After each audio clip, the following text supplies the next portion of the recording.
you're going to build a business, you're going to build it with people. Even with AI, you're going to have a few people. And if you don't understand the people, it's going to fall apart. Kenneth Hap Klopp, former CEO of The North Face, the leader who helped scale The North Face from a niche outdoor brand into a global name while navigating the tension between commercial growth and staying true to brand purpose. Listeners, today on the Business Method Podcast, we're speaking to an absolute legend in the world of outdoor apparel and entrepreneurship. Hap Klopp is his name, and he's the man that brought the outdoor brand, The North Face, to the world. And I'm referring to an outdoor brand that has really changed outdoorsmanship, I guess you can say, as we know it. For over 20 years, Hap built one of the most iconic brands on the planet, shaping not just an industry, but a lifestyle and a movement. Today, he's teaching the next generation of founders at UC Berkeley and Holt International Business School. And today we're going to dive into his origin story, how he scaled the North Face, and his unique leadership philosophy. Hap, welcome to the show. Thank you, Chris. Great to be here. Great to have you. Let's jump in real quick. So the year's 1968, and you just finished your MBA. You saw these two little small stores in the San Francisco Bay Area that inspired you, and they were called the North Face. You liked the catchy name, which actually, I didn't know this, refers to the coldest, most challenging side of the mountain. And you saw an opportunity. You envisioned creating the highest quality outdoor gear brand in the world. Can you take us back to that moment of inspiration when you thought, this is a really great idea? Well, the moment of inspiration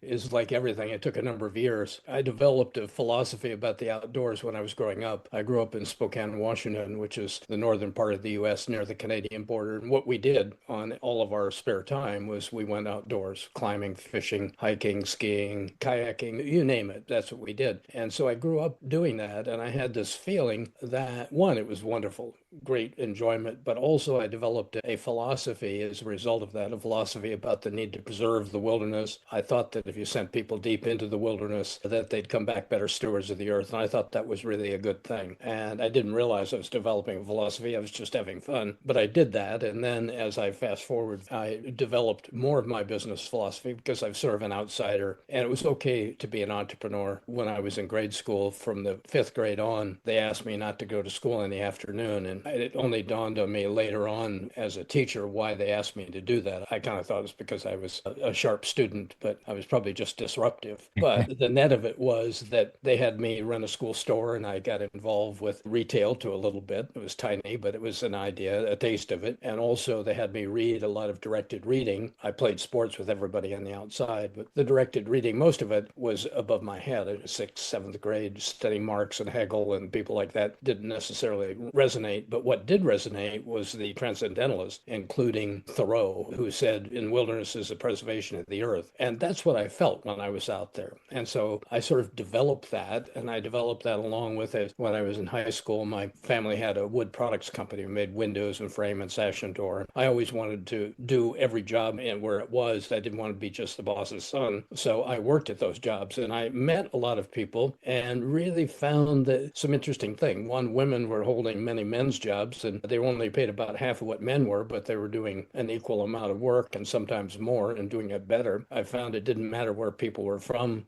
A good employee was a good employee. It didn't matter what language they spoke. It didn't matter anything other than that. And so I started weaving my environmental thoughts along with those. And as I said, it was developing a philosophy. When I was at the end of my undergraduate, I went to Stanford University. My father died, and I ended up running a business, the family business. And I was going back and forth, flying back and forth from Stanford to Spokane, which is about 900 miles. And I was trying to run the business, trying to finish my studies, and drinking a little bit of beer. And finally, I concluded that doing my study while I was running it, I wasn't sure we were going to survive. We didn't have many things. We didn't have a brand, which I liked. We weren't doing the environmental things I liked. And we're very small, and we really weren't going to be competitive. So I concluded that maybe what I needed to do was sell the company. And I had applied for the Stanford Business School and gotten in. And so I then went to Stanford Business School. I was running the company. I was selling the company. I was trying to do my studies and still trying to drink beer. And I did get married and tried to keep as busy as I could. Fortunately, I sold the company between the first and second years. And that led me to the point of what am I going to do next? And I sort of thought somebody'd offer me the job to run their company. Here I had this prestigious MBA, and I had a background of running a business, ostensibly running the business. And so unfortunately, nobody offered me that job. So I then had a series of interviews that didn't go very well with large companies. I had this idea that maybe I'd do what a lot of entrepreneurs do, which is work for a large company, have a side hustle, develop that into something and go off and being a business. Didn't feel good about that. I thought it was a little disingenuous to go to some place and not give them 100%. As a Yeah. competitor, I also wondered that if I was only giving 60% and somebody was giving 100%, was I really going to move up the ladder within that business, or were they just going to fade away? And I ended up going out on an interview, and that, or a number of interviews, but the one that sealed it was with Procter and Gamble, where they started asking me, these questions. And, the first question, 8-hour interview, hour each with 8 people, and they make a decision whether they're going to hire you, and you decide if it fits for you. And the HR was the first question. The first question, is your name Kenneth or is it Hap? And I said, well, it could be either one. Most of my friends call me Hap. He said, well, when you work here, it'll be Kenneth, because nicknames don't give you the gravitas to manage. And I'm thinking, this is not going well. And then and you realize you have to be wearing a white shirt and a tie, as you can probably see by my attire right now. I don't necessarily subscribe to that. I was wearing it. If they didn't think I could play that game, I wondered why they were there. Then they asked the usual question, the banal question of, if you were to join an organization, where do you envision you will be in 5 years? Well, knowing by this time that I'm in the wrong place, I just said, well, if I were to join this organization, and I'd like to underscore if, I would plan to run Procter and Gamble in 5 years. And that means passing through in 5 minutes. But the remarkable thing is they offered me a job, Wow. They which liked your probably, ambition, maybe.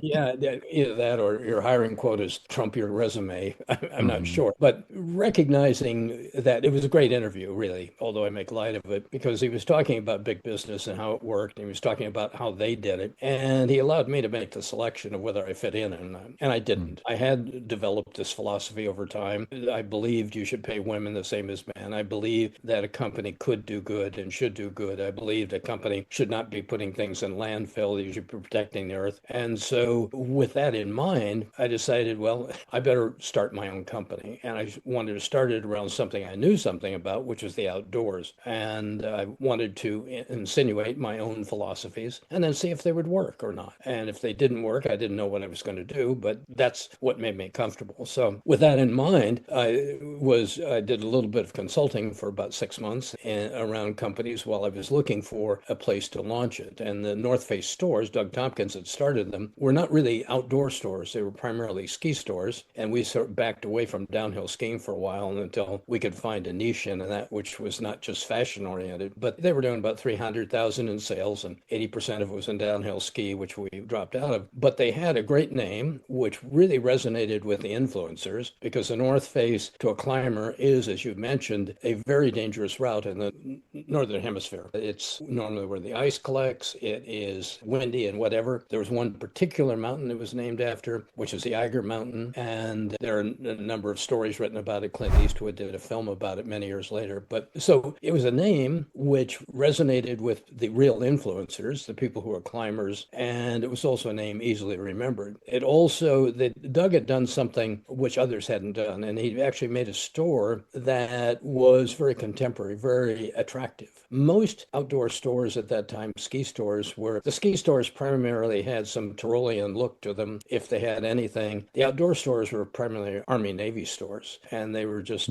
stack them high, let them fly, things Yeah. were lumped. And this was really had a great visual taste. And my belief was I wanted to build a brand. I believe in brands, and a brand needed a differentiation. And the differentiation that I saw, if you wanted to get in the mainstream, is that you needed to take it out of that environment was there, and you had to create something that didn't exist. And the pain point that I was trying to solve, getting people deep into the wilderness where they would become good stewards of the earth, was a fact that the equipment was too heavy. And so I searched around, and basically we found materials from the Vietnam War, which was a little ironic because we were in opposition to the war, but the materials were a byproduct of the industry that was winding down. Aircraft aluminum became packed frames, became tent poles, and then we used parachute cloth, and we made sleeping bags and tents and some clothing that was kind of funky, but we were able to do it. And we lightened the load of a kit by about 50%. So now not only would people go deeper into the wilderness, but women could join the activity because it wasn't a beast of burden act any longer. And so what I did was use this platform, which had a great name and had a great philosophy in terms of how you would present to the marketplace around which you could build a brand. Yeah. And we gave it a try. For you, was it, hey, let me try this thing? Or did you, when you saw the brand and you saw the vision, was it, oh, I can make this thing, I can take this thing and make it big? No, it was two separate things. The ideas were good, but there was no outdoor element to it. I believed in manufacturing, making, designing products and delivering them, and there wasn't Okay. any of that. So I Okay. coupled that on to what existed out there, which was a great way to voice things to the market. And that was going to accelerate it. The reality is the reason I bought the stores, beyond the name and whatever, is that we needed cash flow at the outset. What I knew was with a novel concept that you're going to have a product adoption cycle, which is a little hard to forecast. How long is it going to take for people to figure out what we're doing is good and jump on the bandwagon? And so I knew that if we had our own stores, we could generate cash flow because we sold not only our product, Doug had already sold all these other outside products. We could bring in products from other people to test a little bit with this backpack work or with this concept work. And so what I did was immediately add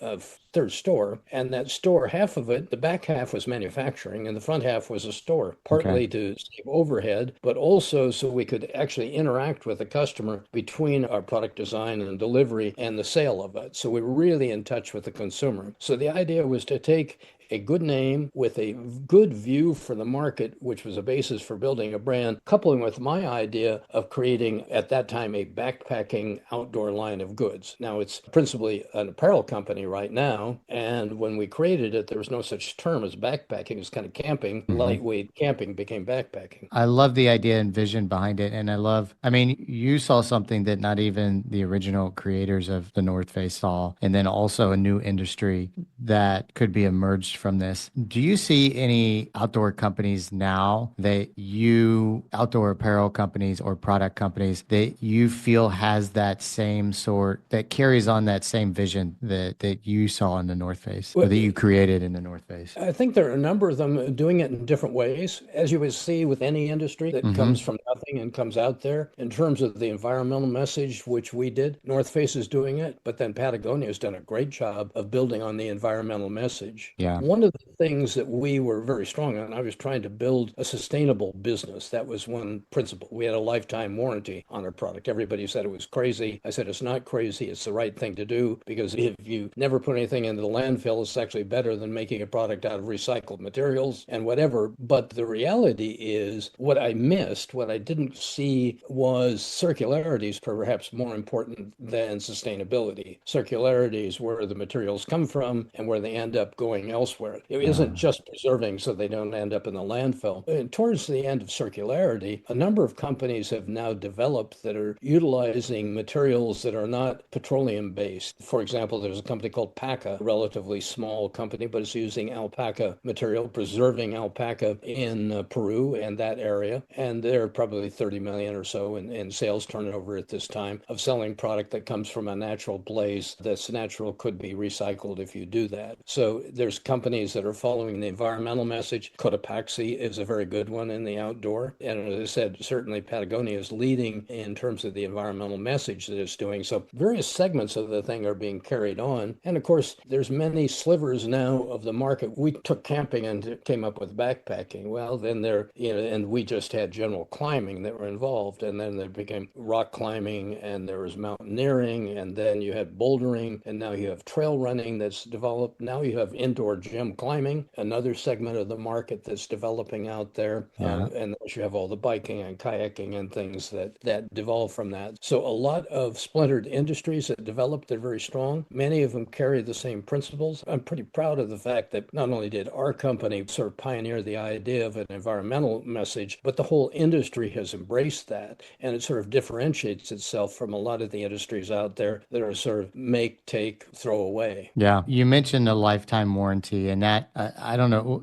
I'm assuming that was unheard of back in the late 60s, early 70s. Where did that inspiration come from? It started from the environmental message that we didn't want to throw things into the landfill. I Yeah. actually know the numbers at the time, but it now is that 30% of all apparel ends up in landfill. Some of Yeah. it never actually being worn by anybody Wow. because of the mismatch between the distant sourcing and forecasting demand because of fast fashion and things going out there. It didn't make sense. If somebody went into the wilderness, it didn't make sense to be destroying wilderness and throwing things into trash and whatever. It needed to preserve it. So that idea emanated from that. The second thing was based on my own practical experience of being an outdoorsman. If your product fails, your life is at risk. Yeah. Always, but Yeah. sometimes. And so to have a product, what would be for me, and I was looking at it, what would be something that I really want above everything else with my gear, besides lightweight and whatever? I want something that is not going to let me down. And a lifetime warranty underscores that for the consumer. Yeah. So it solves the environmental message and it solves the consumer need out there. But it turned out to be incredible marketing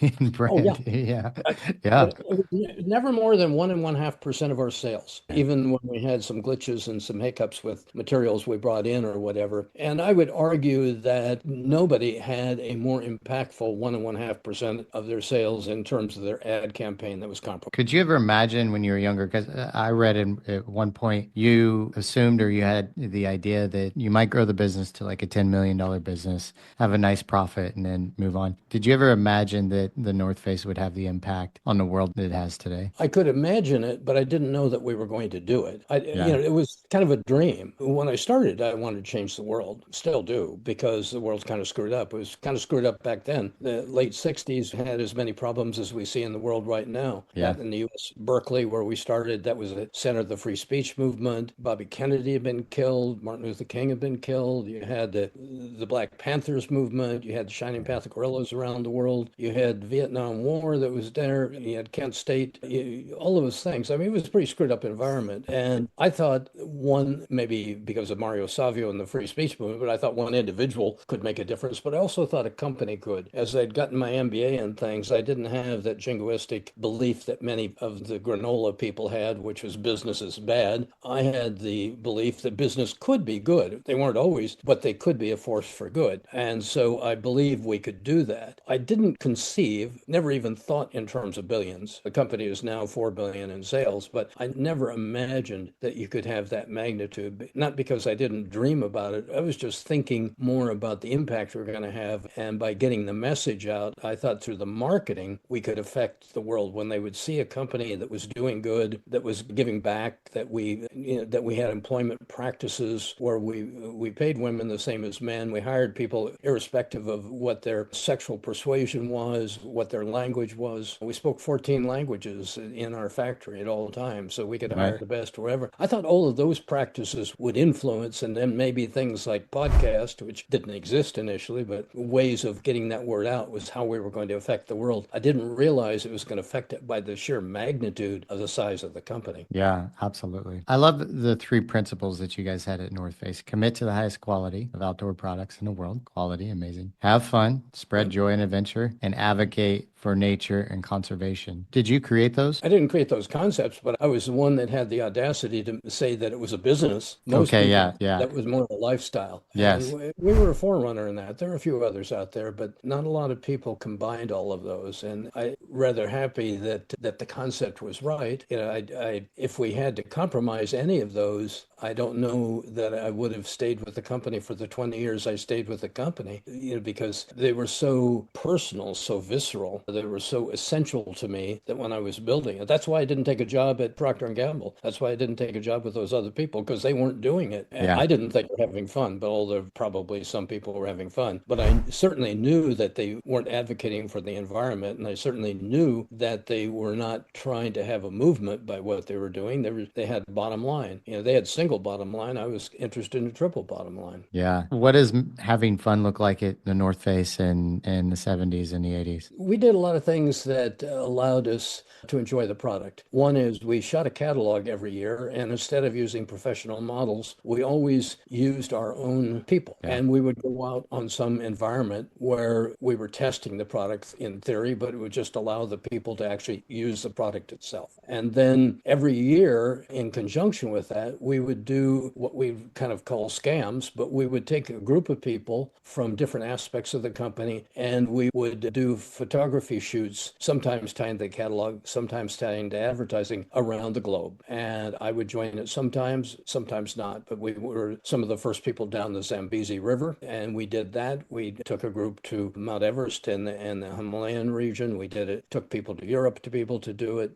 So we would take product out, we would test it while we were doing it. We would allow people within the company to go out and do it. Maybe they couldn't afford it on their own, but they were doing it on a company money. And we would take people from different aspects of the company coming together so they'd learn. Because usually in a company, people with a background in marketing are different from people in finance, are different from the people in manufacturing or operations or whatever. You get people together and they realize there are, a lot of similarities and interests, and you can kind of build a culture around that. So that was part of it. And, it was the 60s. Our original factory was next door to a band called Creedence Clearwater Revival. And so every day they'd roll up the door and we'd be hearing Creedence Clearwater playing Proud Mary or whatever out there, and be able That's cool. to do that. So our environment was such that we could enjoy it. We could use the product. We got involved in a lot of activities. We were one of the first companies. I don't know if we were the only one. We were one of the first companies to advocate for AIDS awareness, because part of what I thought was, as this macho outdoor company, we could solve one of the problems around AIDS, which was that it was viewed as sort of a homosexual disease. And as such, it was sort of a scourge that people wouldn't talk about, and it wasn't. And by our company getting involved and advocating, we were able to create great awareness. And I ended up speaking at Carnegie Hall about it. And then we did a big promotion and sale in San Francisco, where for 3 days we did everything from play music to sell product at a discount and give the rewards to the AIDS Foundation or whatever. Again, part of giving back and realizing that a company can contribute to the community in ways that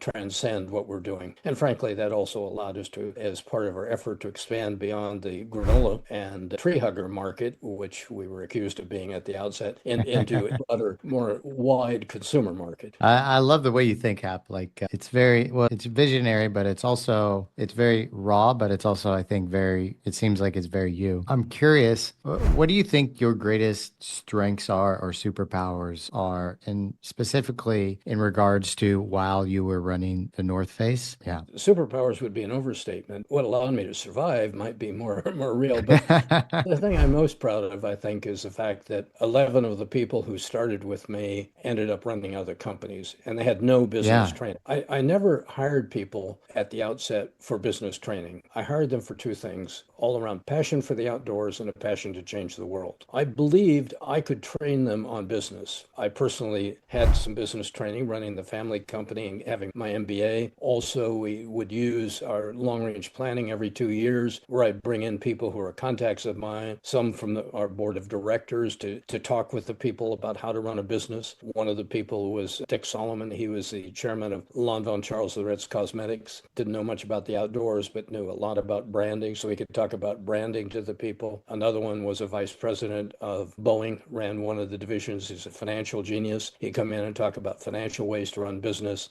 I would bring in professors from major business schools, so I could educate them on that. Well, as I said, 11 of them went on to actually steward other companies in the outdoor industry. Wow. Founded Mountain Hardware. Another one ran Patagonia's international business. Another one, Sally McCoy, ended up running Birkenstock. Missy Park ended up starting a women's performance athletic line called Title IX. Somebody else ran Thule Ski Rack. So 11 of those people took what we taught them and what the company did, and parlayed that into expanding the entire industry. So so the superpower maybe was to identify the fact that passion was maybe more important than trained skills. I think the second one was to be able to build a brand. Very few people know what a brand is. They think of brand as being a label or a trademark or a tagline. You use all those things, but that isn't what a brand is. A brand is your representation of your values.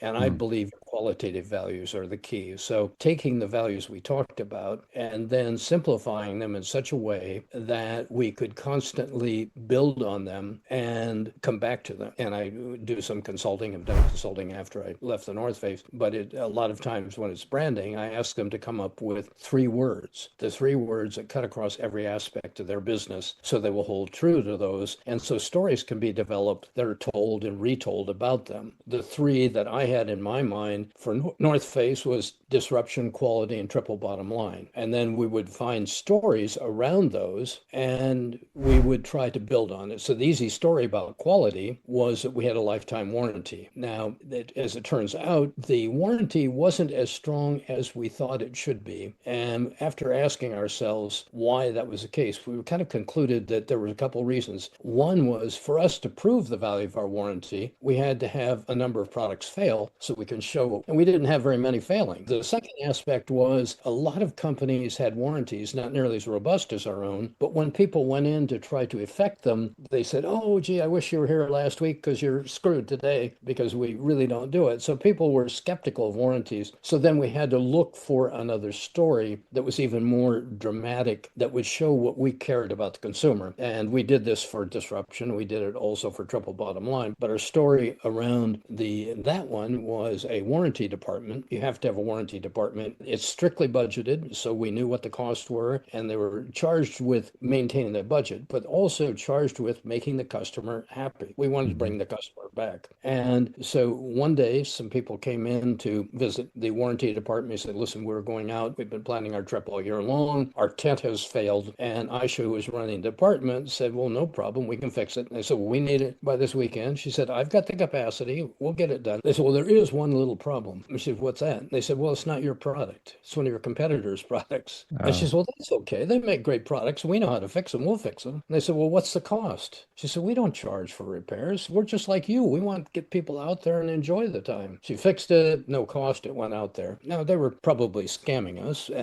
But the reality is they probably told more people about it than we ever could have told. Yeah. But the essence was when we told that story was told, when I tell it to you, Chris, and it gains some credibility, but you think I'm a homie. When you tell it to some other person, it gains more credibility. When they tell somebody else, by the time you get to the third person, it's almost legendary and it's a fact. Yeah. So by using that storytelling around those and building that brand, it made sense. And just to give you kind of another aspect, part of our triple bottom line concept was that we were trying to advocate for environmental protection. And believe me, we were disparaged at the outset.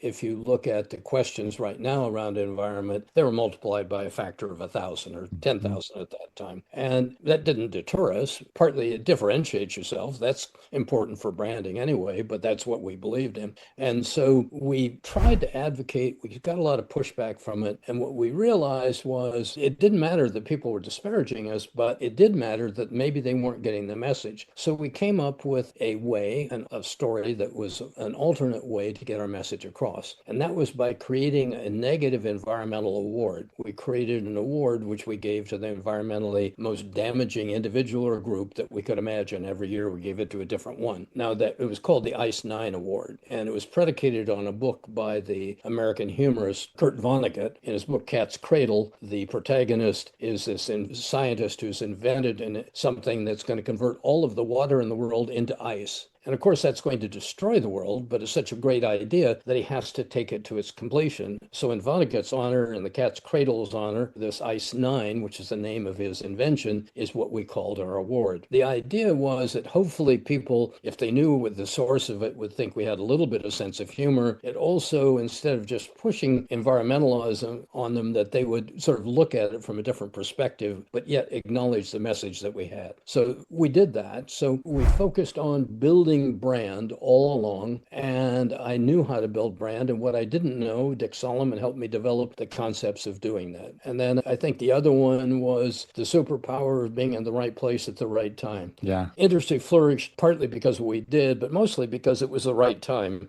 for the out business. And you can't really teach that. I teach a lot at these universities and whatever, but you can't teach timing. The only way you know timing probably is being deeply immersed in the industry you're in. And you know when when it's there. And the analogy I do when I'm teaching is just talk about, look at the technology, look at the computer industry, whatever. All the people that drove the equipment and things at the beginning were born within a 3-year period of time, and they all dropped out of universities because they knew it was the right time to do it. And Yeah. then, so that was between 1954 and 56. And then when you looked at all the browsers and all of those applications, all those people were born between 73 and 76. And all of them also dropped out of the universities and what have you, whether it's the Google people or whatever. And it's Yeah. that timing they knew, because if you're close enough to the industry, you know when you need to move. And if you're too early and you set up a business, you're going to run out of money and powder before you take off. And if you're too late, you just get scraps. Yeah. I've got a challenging question here for you, but I like to ask it to all the guests. If you were going to break the growth of the North Face into chapters, what would they be and what would you name them? The first chapter, but also is a continuous chapter, survival, because when you Okay. start out, you're always challenged with the fact almost every business that starts out loses money or has cash flow problems. And oftentimes they're interrelated, but it takes a while for a new concept to be adopted by a number of people. We sort of mitigated that by having the retail stores where we used to have some cash flow, but you can only grow 20% a year on internally generated funds in the sports and apparel business. And we were growing 100 to 150% a year. So as a result of that, so you have the survival of, are you going to be able to bring in enough cash to be able to keep doing things until the unwashed find your way there? So, Yeah. so that's sort of the survival area. The second challenge was how you scale the business. Scaling the business requires keeping everybody aligned with what your mission is. And it's hard to do. It's hard to do, one, because you're hiring people when you're growing at 100% a year, you're going to be increasing your people, not 100%, but 80% or 70%. And those new people coming in, if they don't understand what your mission is, they're going to interpret the mission for you. Yeah. And if you want to build an iconic brand, as we wanted to do, you have to make sure that everybody's level set about where you are. So every year we have like a 2-year long range planning meeting where we bring everybody in and we talk about what we were doing, what our approach to business is. As I mentioned earlier, we use it as a training session for the business skills. But one of the things was to get everybody level set. And at Yeah. the end of that meeting, I'd say the same thing. And it was novel to the people who were just arrived. It was banal to the people who've been around before. But I'd say, okay, I hope we're so clear now that some of you leave the company. So it's not because you aren't great. We hired you because we think you're great. But if you have different ways to run a business, and there are different ways to run a business, that's fine. But we can only run ours one way. So we'd rather have you here in alignment, or if you want to do it somewhere else, we'll help you find a job somewhere else where you can take your way of doing a business elsewhere. So Yeah. that you kind of get into that second phase of how do you keep people online? How do you keep them consistent so that you're building a brand and building a company that is not one night wonder, is not just a shooting star, just something last. And then you get kind of in the third stage. And the third stage is, how do you keep that company interesting to the people that are working there? Because people generally work for their own needs. They don't necessarily work for me. They don't work for you, Chris. They don't work for anybody else. They don't Mhm. really work for their paycheck. They do, but they usually have sort of a dream of getting a payoff at the end if it's an IPO or something. But most of the time, once they get the paycheck, they're thinking about something else. How do you keep the company still that interesting to them and make it worthwhile? And some of that is by morphing the company. Some of it is by bringing in other things that are activities. Somehow, when we were trying to do it, the big challenge was we now brought in a lot of people who really, if they were in our manufacturing, and we at one point were up to about 1,500 people in the manufacturing, many of those people didn't have the time nor the interest in pursuing outdoor activities. They couldn't understand why somebody would be paying hundreds, if not thousands of dollars for an outdoor kit. They're going, why would they do that? I'll make it for them, but why would they do that? So we Mhm. have to spend a lot of time trying to explain to them why you do it and why you don't do it. And one of the challenges that we had was that we worked pretty hard. We were having a great time doing it, but there was never a time when we had what I would would describe as a 40-hour work week. Even when we worked 40 hours, we might end up all drinking beer, talking about what we were doing for 20 more hours during the week, or we're going out and doing things. And so we'd have to come up with novel ways to be able to make sure those people could sort of integrate it into their life. And one thing we did that worked pretty well, which was kind of unusual, is had a spouse's day or a partner day, in which we allowed people to, we had a lunch and we brought every person in. They could invite their partner in to listen to us, listen to me, and in a lot of cases, just talk about what we were doing and why. Because if we were stealing that much time from their favored one and they were fighting it, we knew it wasn't going to go very well for the people. So we tried to explain what this dream was of how we were trying to change the world and what the outdoor meant and what the values were, so that there was some belief on the part, if they were sharing some of their time of their partner with the company, that they wouldn't be so jealous about it. Yeah. Okay. So we had, I think that the second chapter was Scale the Business. Did you have a third chapter? Did you mention The one? third chapter is keeping it interesting. Keeping it Once interesting. you Okay. scaled it, just don't turn it into the business. Turn it Yes. into some skill that's worthwhile. Okay, I like that. I like your concept on, well, first off, I love that it seems like all of your ideas, which much more, many more entrepreneurs these days are embracing, but back then seemed very novel. The things that you were coming up with, like keep it fun, help the environment, get everybody on the same page. If not, you can leave the company sort of thing. These are all incredibly novel, I think, for the 70s for sure. And one of the concepts that I read about that you believed in is creating demand versus following demand. And you just didn't wait for customers, but you actively created it by creating a demand for outdoors sports. And one of them was like collaborating with Yosemite National Park, introducing cross-country ski trails. So then people would need to buy your gear in order to go do that stuff. I'm curious about where this concept came from. Some of it was that survival phase. You It was remember? back to survival. Yeah, we had. Desperation is a huge driver, isn't Oh, it's it? amazing what it does for your business. Really Uh-huh. clarifies a lot of things, gives you focus, as they describe it. But a challenge that we had two challenges with our precept of our business. The first one is it was around specific activities in the outdoors. And most of the sales that we had, sleeping bags, tents, and packs, were summer. And so we had a business that was relatively seasonal, and yet we had a manufacturing, which we'd set up because everything was in-house manufacturing at the outset, and that was level. So how do we do something? Well, we had a little bit of clothing, but if we could create a winter demand, it would help level out some of our sales somewhat. And an obvious thing that we knew who were outdoors was cross-country skiing, which didn't exist in the western part where we were located around San Francisco. It existed in Europe, and there was a small representation in the Northeast where the Von Trapp family from The Sound of Music had set up in Stowe the Trapp Family Lodge, and we knew the Von Trapps, so we had them come out and bring out some of their guides who helped set the trails for what we were doing. So the concept one was to level the business that we had. Yeah. The second concept, or the second problem we had, which ties into that, is when you make a product that lasts forever, you have an inherent problem, and that is, what do you sell them next? Yeah. If I buy a tent, I seldom buy a second tent, or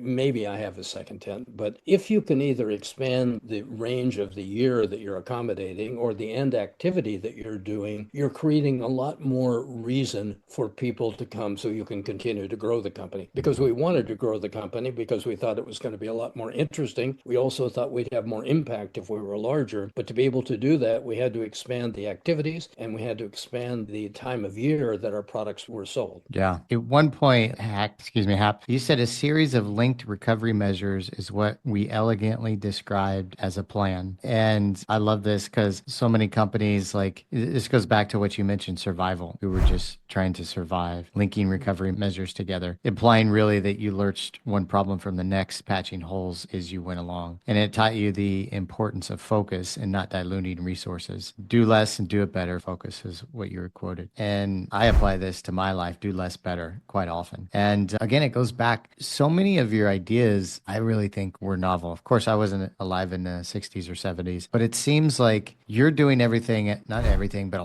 so many things differently than the companies were back back then? You just felt like it was natural? I mean, you said it's survival too, and I know, but you just felt like it was a no-brainer to do this, or you wanted to do opposite of everybody, what everybody else was doing? Or I'm trying to tap into the bigger thought of where you get these ideas from, because for the listeners, for their own businesses and their own dreams and the companies that they're running and that they want to create, how can they tap that into that part of themselves more to get ideas like that? But it's a good question. A humorous thing is that I was speaking in Los Angeles a few months ago, and some young lady was there, and she was really interested along the same lines of what you were saying, but she phrased it a little bit differently. She said, "You're so old. How did you have all those ideas?" How old was she? 16? She was obviously a lot younger than I am, but older. I wasn't always so old. But going back to what I told you earlier, I was lucky because I was an outsider in a couple of contexts. And one of those was in my schooling. It wasn't normal that people would be asked to not go to school in the second half for fifth grade, sixth grade, seventh grade, and eighth grade. The teacher, and as I reflect on it, I was probably disruptive. I learned rather quickly. And then, I was going to be the class clown. I was going to do something or going to distract that. And rather than make me feel bad about it, or rather than make me, sit down, shut up, or whatever, they gave me things to do, and they made me feel like I was special. They made me feel like it was worthwhile to do something else. And in doing that, I developed a self-confidence in my own, in being me and Mm, looking at things differently and being able to do that. yeah. And so then the second thing was by exposing myself to the world around me, I developed my own view of what I thought was good or bad. I still to this day think I'm right, but Does I'm that, not. real quick, does that mean exposing yourself to the world around you, like being out in nature and being in the outdoors, or some other way? In all aspects, doing that, one, Okay. you learn self-reliance when you're outdoors. Yeah. That's important. But also, as I said, when I worked in the family company, the wood products company, I worked in every role there. I was doing green chain, I was doing loading box cars, I was working in the administration, which I hated, but all of those things. And in doing that, I learned jobs of what people were doing. So, one, I understood the people who are executing it, because if you're going to build a business, you're going to build it with people, even with AI, you're going to have a few people. And if you don't understand the people, it's going to fall apart because Yeah. people are the basis of what you're doing. So understanding what their motivations were. And then as a result of the maybe natural curiosity and the educational benefits I had, I did a lot of reading about what's happening and whatever. And I always surrounded myself with people who were interesting. And in Mm-hmm. our business, one of the things we did, and you may have read about it, but when our tent sales slowed down, I went out to a philosopher genius who one of my friends knew that I read a lot about, a gentleman by the name of Buckminster Fuller. And Bucky Yeah. Fuller was this brilliant designer. He was a sort of the Da Vinci of my time. And I Yeah. went to him and I said, Bucky, you have this structure called geodesics. You say it encompasses a maximum amount of space with a minimum amount of materials. Sounds to me like it could be a tent. And he said, oh, for sure. I said, would you design it? He said, well, unfortunately, I'm changing the world. And so I don't have much time. But if you put a team together, I'll help that team. I'll mentor that team and we'll build it together. Well, Mm. the reality was he could have designed it in a day, but he wanted to mentor people so that they would go out and change the world. But being around Bucky, who had all sorts of interesting things, for example, he didn't believe our existing math system was correct. So he came up with his own math system predicated on what he saw in nature. One Interesting. is triangle, two is a rectangle. He could build every single a number in nature. He said that we use numbers like pi to calculate a circle, 3.1514. We use numbers like 1.414 in calculus. He said those are imprecise numbers. Nature is inherently rational. Every number should be discrete. I'll develop a math around it. If you are lucky enough to surround yourself with people like this that Mm. have different background, different discipline, or different views, you're going to really be able to develop a philosophy to respond to the world. And I do believe that all the great ideas come between disciplines. If you take somebody who's a chemical engineer and put them with a marketer and they start Yeah. talking, they're finding some commonality. So I think the way that you can do some of the things you're talking about is by throwing yourself in diverse situations and bring this diversity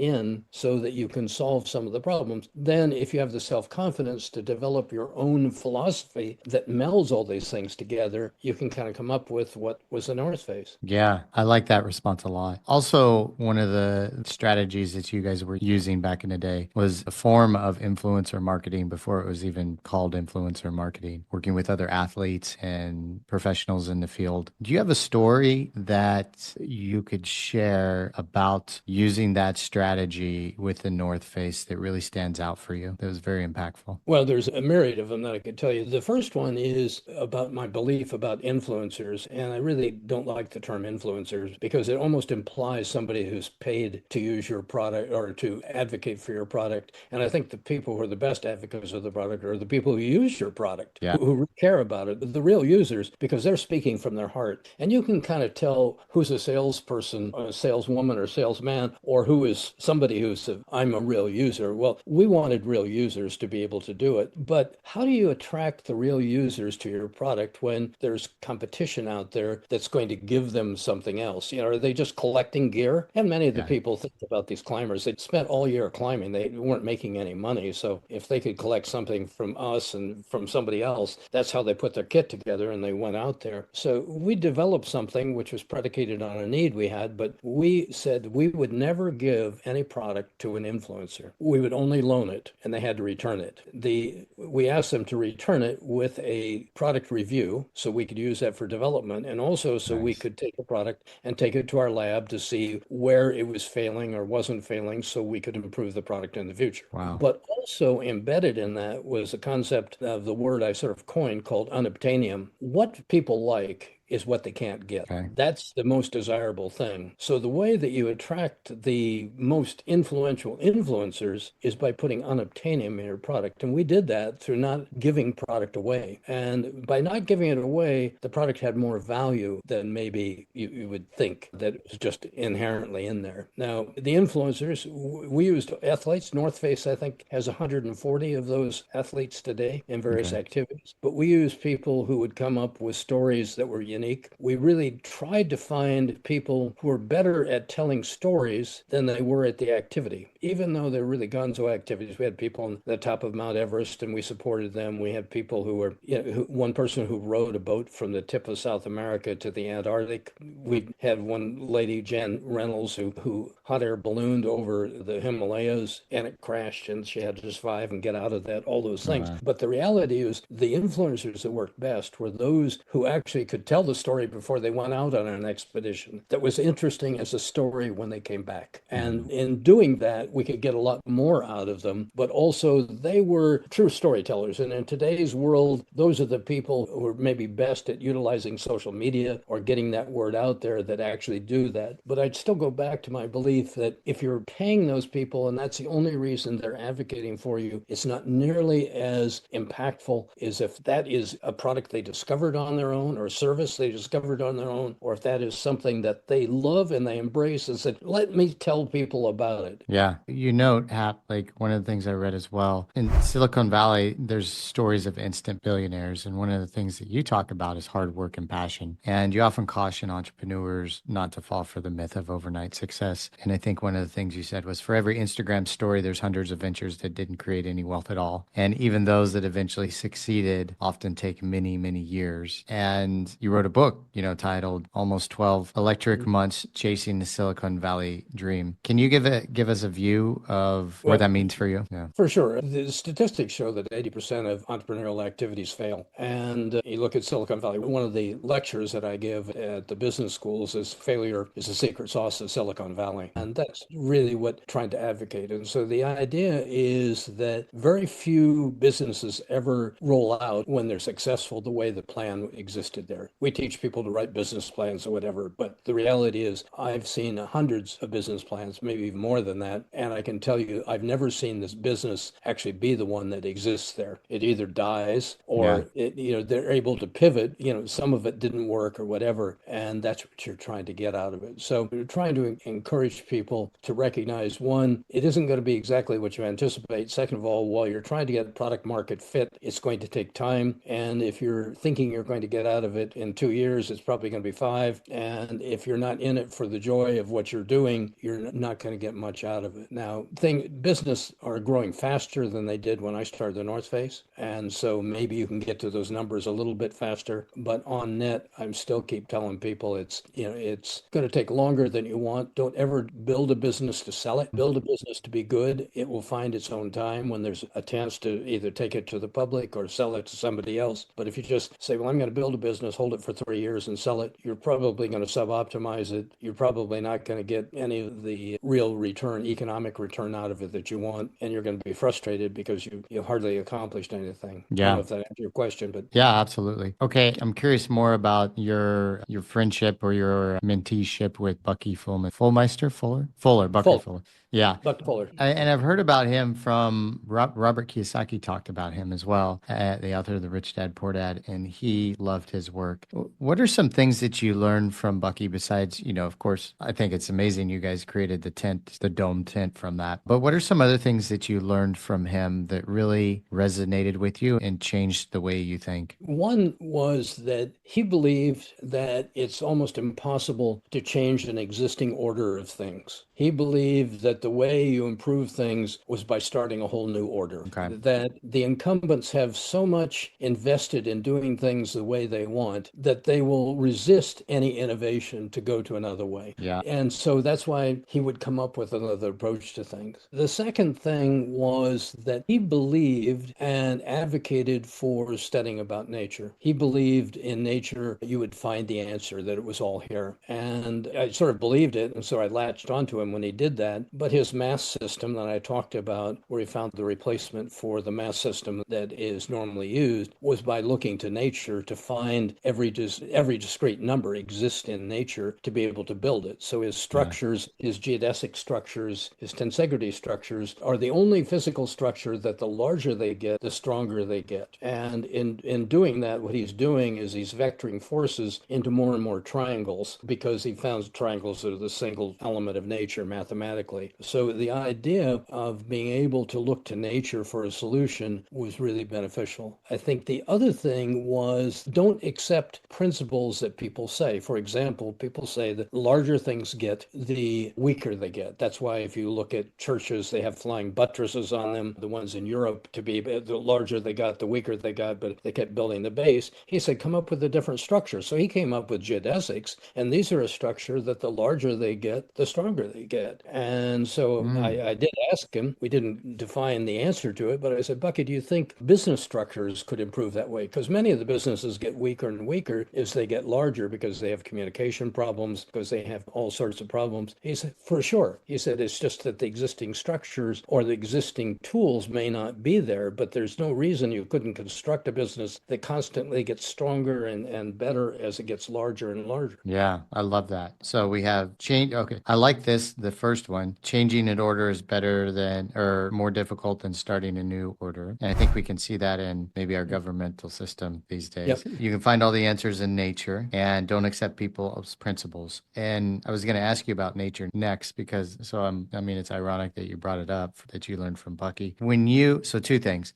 When you go out in nature, one, what are your favorite things, I guess, to do in nature? It could be camping, it could be walking through nature, it could be swimming. And so what are the most inspirational things for you to do in nature? And then two, what are some of the business inspirations you got while you were in nature? But the first thing is whatever I choose to do, if I can detach from the city and the urban life and whatever, I gain a lot from it. There's a certain construct, a certain rhythm, a certain cadence that we have in the city that we don't realize that we do. And that forces you into a way of doing, a way of thinking, a way of whatever. It's just like using a computer. That forces you into a way to think. And it's very efficient in terms of what it's doing, but it limits what you're doing. Once you sort of detach from that, you're open to a lot more ideas, and you're also open to marveling at things that maybe otherwise you just take for granted. And so whether that's I love skiing and I love hiking, I frankly love being on water if you're doing things like some of the rivers or whatever, but the ability to focus on things that are different than your normal life, the ability to appreciate things in sort of a microcosm that otherwise you accept really gives you a different perspective on that. And in doing that, you look at things differently. It also, frankly, gives me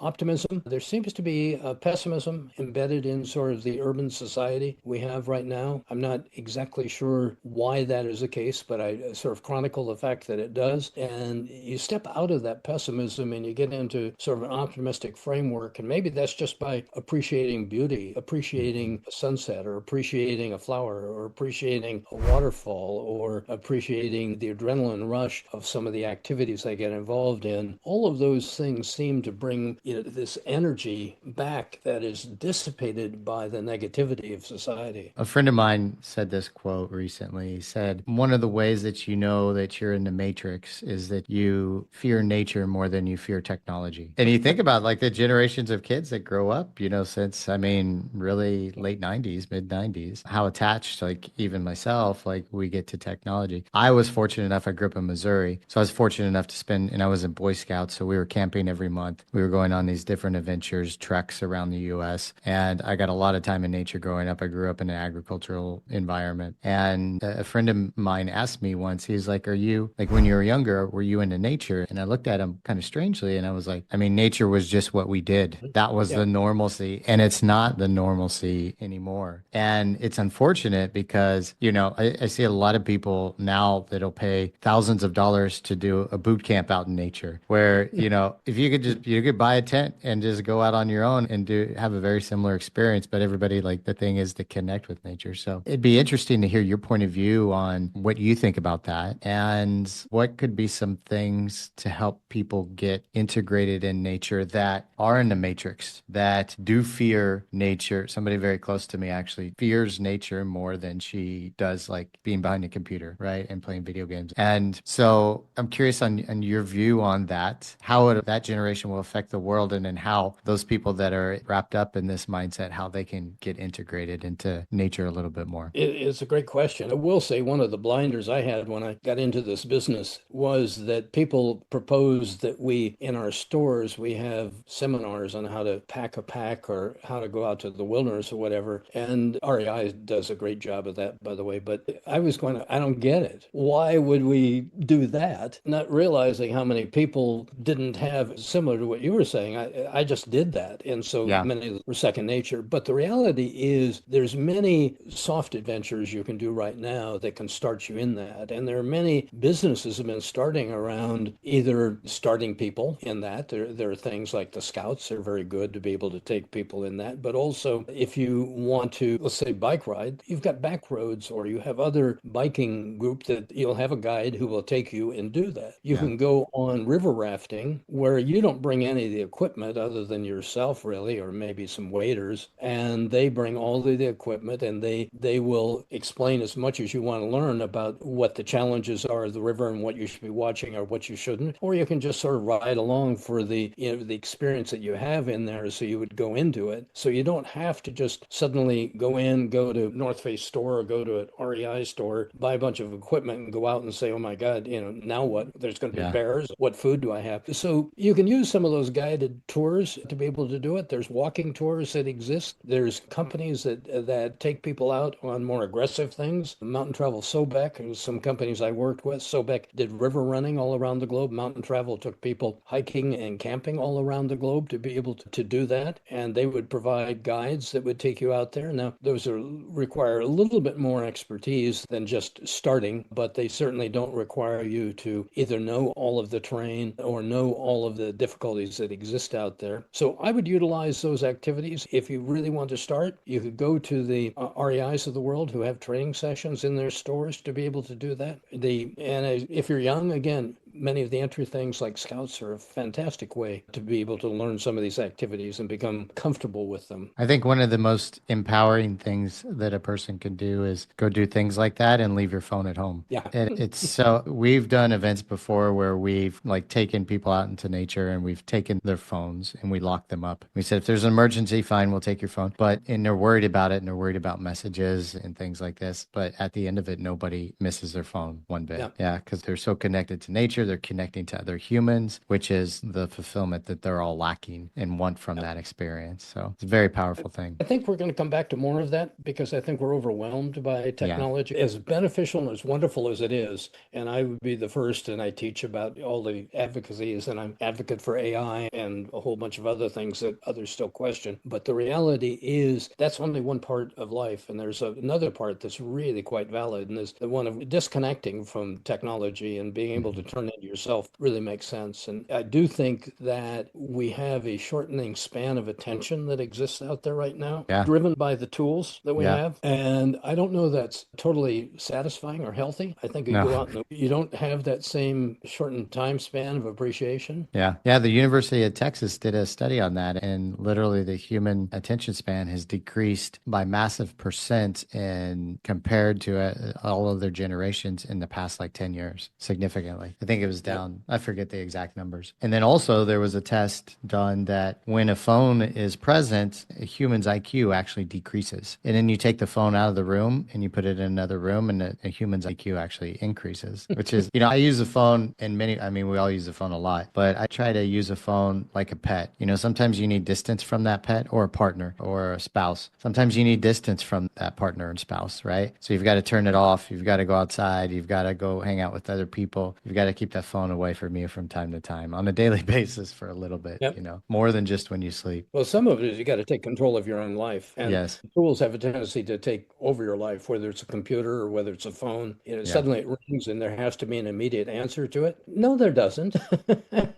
Right. We lived at a time where you didn't have that and people survived. And, oftentimes better. I often told people the worst thing that happened is when the internet became really good and everybody had desktop computers, people started believing they should get an answer instantly. Yeah. And many answers were better before that because you thought about the answer rather than a knee-jerk response to it, which sometimes was pretty negative or whatever. Or if you just put it on the corner of your desk for about 2 days and then you got back to it, you'd have a much more reasoned response to the inquiry there. Maybe this explains the pessimistic overview of society today, is because people are answering rapidly and not thoroughly thinking through their communication channels. Yeah, I would agree. Yeah. You have a consultancy now, HK Consultancy, and you're a professor both at Berkeley and Holt International Business School. You have an online masterclass, The Skills You Don't Learn with a $200,000 MBA. And before I ask the final question, Hap, I just want to say, is there anything final that you would like to say to the listeners? If people want to look at about more of your research or where they can find more information about you, any place they could do that? What I'm doing with the master classes is I co-teach at universities with two other people, Carlos Baradello and Paul Campbell,